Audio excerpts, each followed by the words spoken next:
Health plus programme में आप सबका स्वागत है।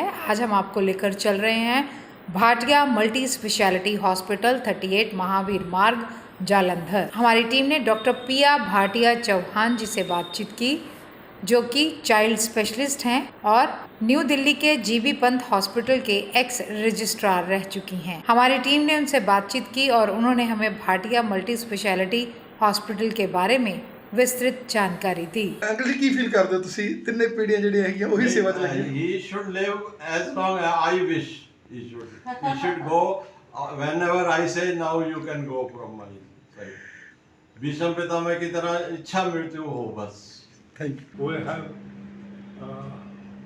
seen, we have not seen such like havoc as at present,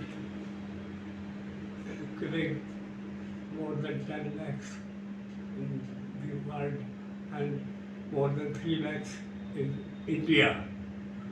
And our life is also in danger once we go out, and we were virtually imprisoned in our rooms to avoid this disease. God knows what will happen, but one thing is very sure.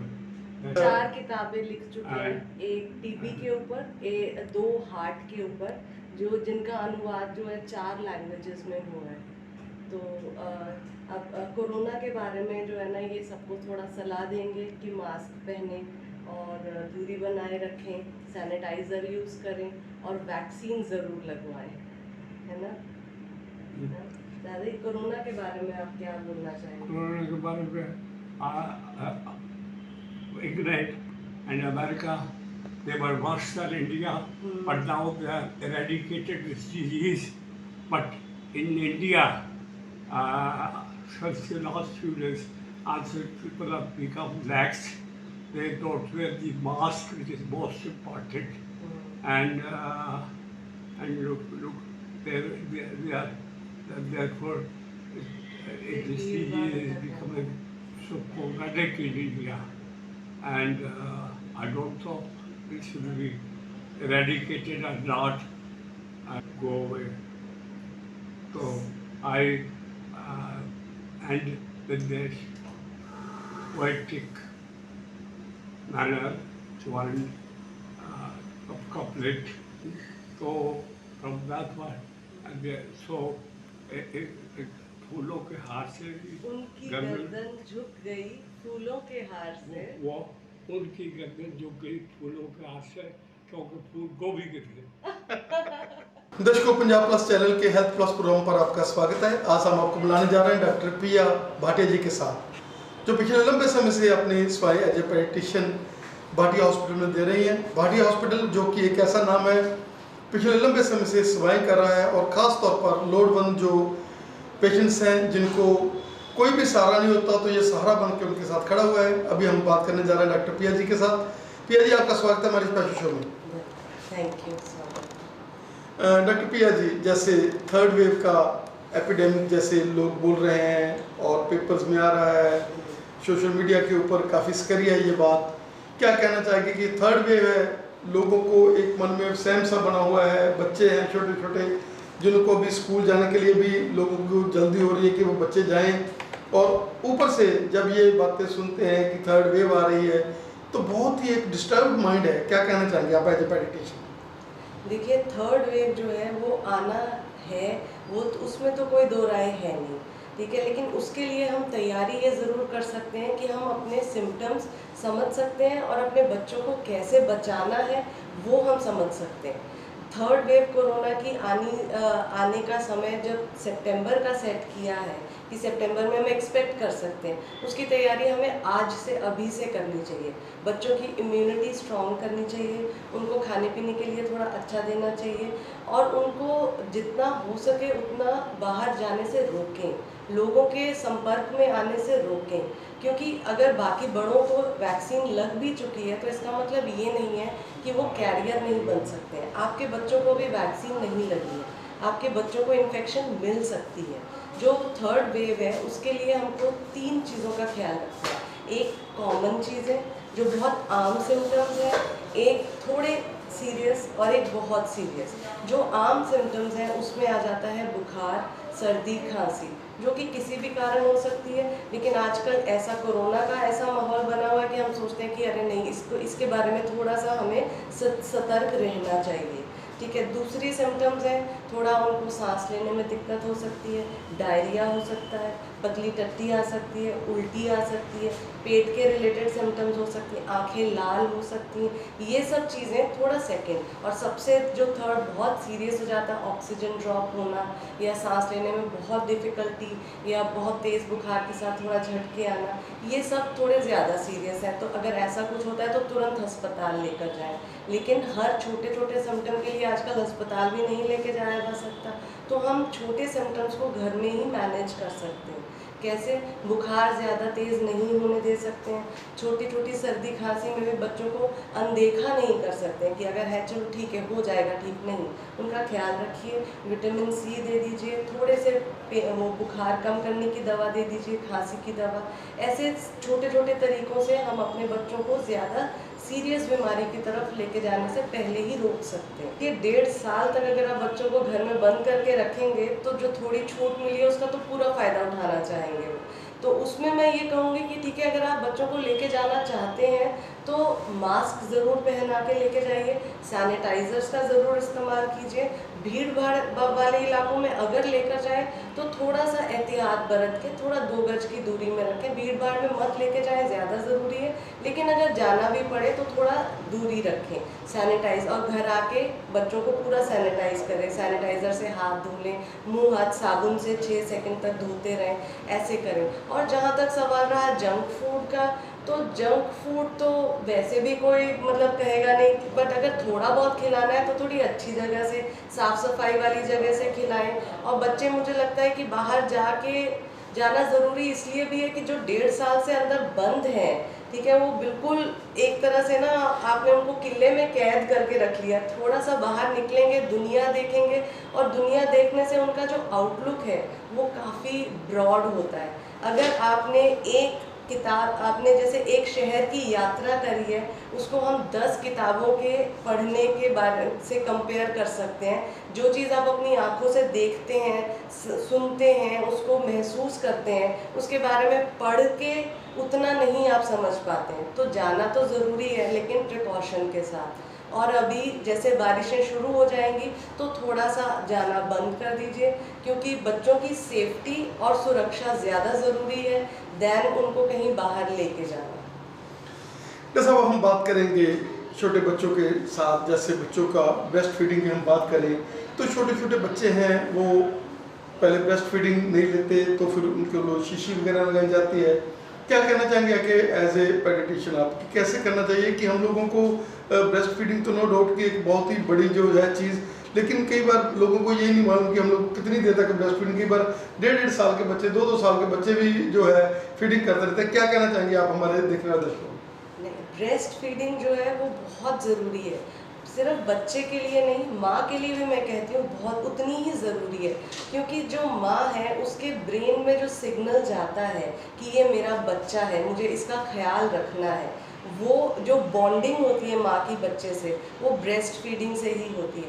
आजकल हम लोग क्या करते हैं ना, rooming in करते हैं। एक टेक्निक होती है कि बच्चा जैसे ही पैदा होता है ना, उसको माँ के पास लेटा देते हैं, ताकि साइकोलॉजिकली माँ भी समझे कि हाँ मेरा बच्चा है, और बच्चे को माँ के टच से तो पता चल ही जाता है। तो मिनिमम तो मैं एज अ पीडियाट्रिशियन हम लोग यही कहते हैं कि कम से कम 6 महीने तो बच्चे को माँ का दूध बहुत ज़रूरी है। उससे उसको इम्यूनिटी मिलती है, कोलेस्ट्रम जो है, जो पहला दूध होता है माँ का, उससे उसको बहुत अनगिनत बीमारियों से लड़ने की अंदरूनी शक्ति मिलती है। ठीक है। एंड आपने जो बोला कि 1.5 साल तक प्यार में कमी नहीं की जा सकती है, हाँ उसके साथ में आप टॉप फीड ज़रूर कर सकते हैं, क्योंकि जब बच्चा ग्रो कर रहा है तो उसकी डिमांड भी बढ़ रही है। सिर्फ माँ के दूध से पूरी नहीं होगी उसकी ग्रोथ, तो उसकी ग्रोथ को जो एक्स्ट्रा चाहिए होता है वो टॉप फीडिंग ज़रूर करना होता है। टॉप फीडिंग करते वक्त हम माँओं को सिखाते हैं कि सफाई का कैसे ध्यान रखें, हाथ, बर्तन, पानी, ये सब चीज़ें साफ़ होने चाहिए ताकि बच्चे को दस्त ना लगे, उल्टी ना लगे, उसकी ग्रोथ में रुकावट ना हो। ये सब बातें बताई जाती हैं, लेकिन जब आप टॉप फीडिंग करना शुरू करते हैं तो थोड़ी देर के बाद में बच्चा टॉप फीडिंग की तरफ ज़्यादा हो जाता है और माँ की ब्रेस्ट फीडिंग थोड़ी कम हो ही जाती है। साइकोलॉजिकली अगर ज़्यादा देर तक बच्चे को आप दूध पिलाते रहेंगे, जैसे 2 साल 3 साल, तो वो माँ के ऊपर डिपेंडेंट होने लग जाता है। वो साइकोलॉजिकली भी ठीक नहीं है और माँ के लिए भी सोशली भी ठीक नहीं है, क्योंकि बाकी के भी उसने काम करने होते हैं। तो बच्चे की साइकोलॉजिकल ग्रोथ के लिए भी माँ को थोड़ा कि वो इंडिपेंडेंट बने, अपने आप खाना खाना शुरू करे, अपने आप आगे दुनिया में जाए, लोगों को उसे समझ आए कि मुझे ये चाहिए, मुझे ये ऐसे मिलेगा। हर चीज़ तो नहीं उसको माँ देगी ना, तो ये बचपने से ही सिखाना पड़ता है, ये माँ की जिम्मेदारी है। डॉक्टर साहब, जैसे आजकल एक एक बच्चा या एक या दो बच्चे हैं, प्रीशियस बच्चे हैं, और उनके लिए थोड़ी सी, जब बच्चे जन्म लेते हैं तो नियोनेटल जॉन्डिस जैसे हम लोग टर्म्स पता ही है, सभी देखने वाले आजकल लोग पढ़े लिखे हैं, तो क्या कहना चाहेंगे कि थोड़ा सा पीलिया भी उनको ज़्यादा लगता है आंखों में, तो क्या करना चाहिए उनको? क्या वो घर पे बैठे ही रहें या सूर्य की किरणों में लटाते रहें? क्या करना चाहिए? देखिए, जो बच्चे पैदा होते ही जिनको जॉन्डिस या पीलिया होता है ना, उसमें आपको 2 टर्म समझना बहुत ज़रूरी है। एक है फिजियोलॉजिकल जॉन्डिस और एक है पैथोलॉजिकल।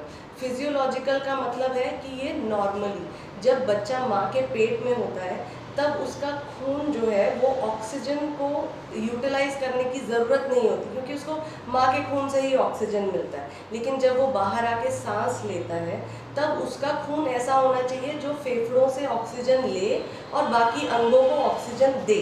तो इसका मतलब ये है कि जब बच्चा पैदा होता है ना, तो उसका खून चेंज होने लगता है फीटल हीमोग्लोबिन से एडल्ट हीमोग्लोबिन में। ये जो चेंज आता है उसमें जब हीमोग्लोबिन ब्रेक होता है ना, वो पीलिए के रूप में निकलता है। इस नॉर्मल और मतलब होने वाली ब्रेक को हम जॉन्डिस कहते हैं, और ये फिजियोलॉजिकल अगर है तो ये अपने आप ठीक हो जाएगी।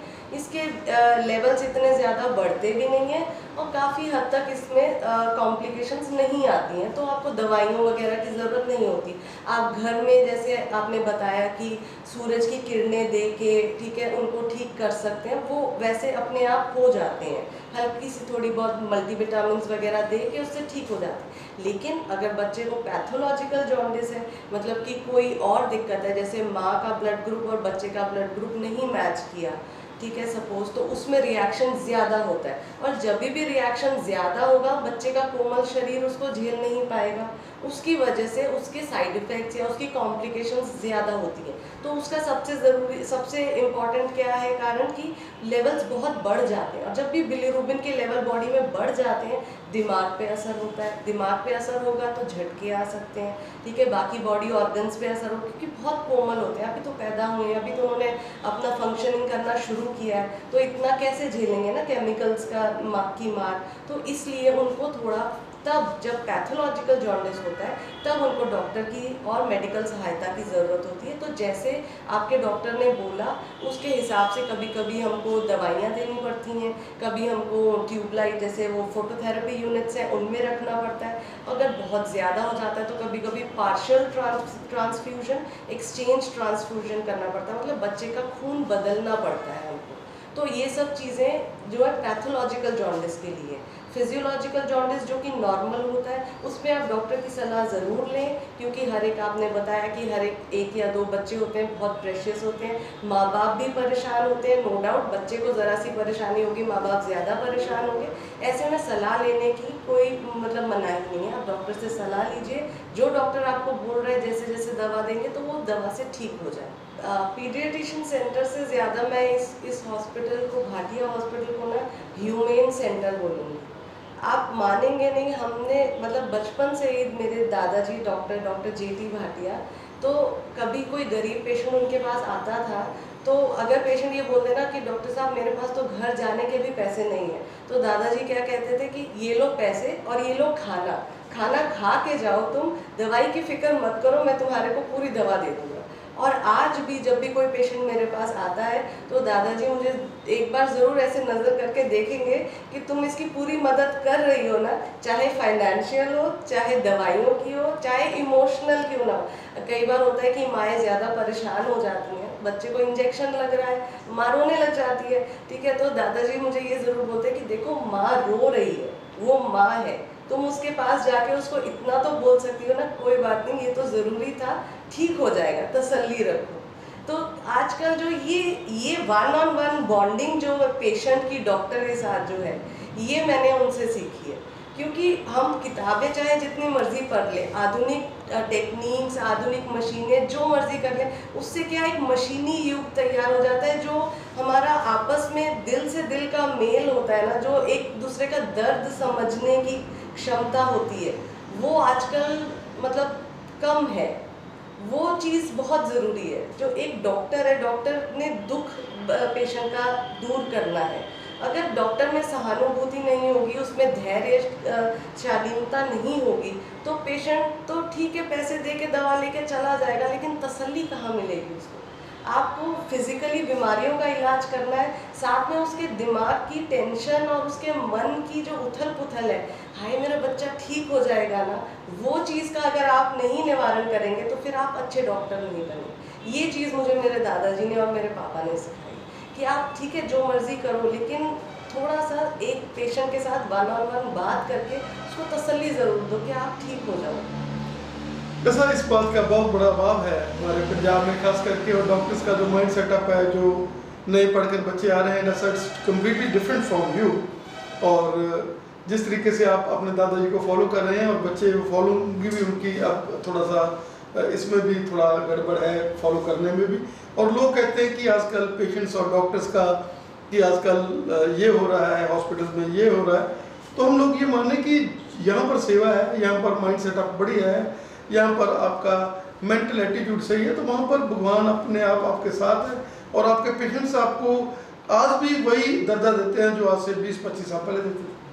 बिल्कुल, मैं ये ज़रूर बोलना चाहूँगी कि डॉक्टर जो है वो ठीक है इलाज करना ज़रूरी है, इलाज फिज़िकल बीमारी का भी करना ज़रूरी है, दिमागी बीमारी का भी करना ज़रूरी है। मुझे एक विवेकानंदा की कहानी याद आ रही है, अगर 2 मिनट आप दें तो मैं बताऊँ कि विवेकानंदा जो है एक पत्थर पे बैठे हुए तपस्या कर रहे थे, उनके पास में एक बिच्छू बैठा हुआ था। बिच्छू उसको बार बार डंक मारी जा रहा था, तो विवेकानंदा जी जो है उसको बार बार ज़रा सा हटाते, फिर वहीं पे बैठ जाते। तो इतने में एक आदमी ने पूछा कि आप इसको मार क्यों नहीं देते हैं, ये आपको बार बार डंक मारा, आप इसे मार क्यों नहीं देते हैं। तो विवेकानंदा जी ने बोला जो उसका स्वभाव है वो कर रहा है, तो जो मेरा स्वभाव है वो मैं क्यों बदलूं। मेरा स्वभाव तो इसको मारने का नहीं है, उसका स्वभाव मुझे डंक मारने का है। तो ये चीज़ जो है डॉक्टर में भी नहीं, आजकल सारे हर एक को करना चाहिए। किसी से के इन्फ्लुएंस में अगर कोई बहुत गुस्से से आपसे बात कर रहा है तो ज़रूरी है कि उससे आप क्यों गुस्सा हुए, आप अपना व्यक्तित्व बनाए रखें, आपकी बात वो ज़रूर समझेगा। तो इसीलिए चाहे कुछ भी हो जाए ना, आप पेशेंट को थोड़ा धैर्यपूर्वक आराम से बात करें, समझेंगे वो। और अगर आपकी दवा, आपको नॉलेज है, आपकी दवाई तो असर करेगी, लेकिन अगर ज़ुबान में मिठास होगी ना तो वो और ज़्यादा असर करेगी। दर्शकों, आज हम बने हुए थे डॉक्टर पिया जी के साथ। ये तो एक बहुत बड़ी इंस्टीट्यूशन है, बहुत बड़ा डाटा है, और हम समय समय पर, जैसे आज आपने इनसे बहुत यूज़फुल टिप्स लिए मदर फीडिंग के लिए और जॉन्डिस के लिए। जैसे डॉक्टर साहब ने बताया कि नॉर्मेसी है, कोई इतनी ज़्यादा घबराने वाली बात नहीं है। और थर्ड वेव के लिए जैसे इन्होंने बताया, डॉक्टर प्रिया जी आपका बहुत बहुत धन्यवाद हमें समय देने के लिए। धन्यवाद।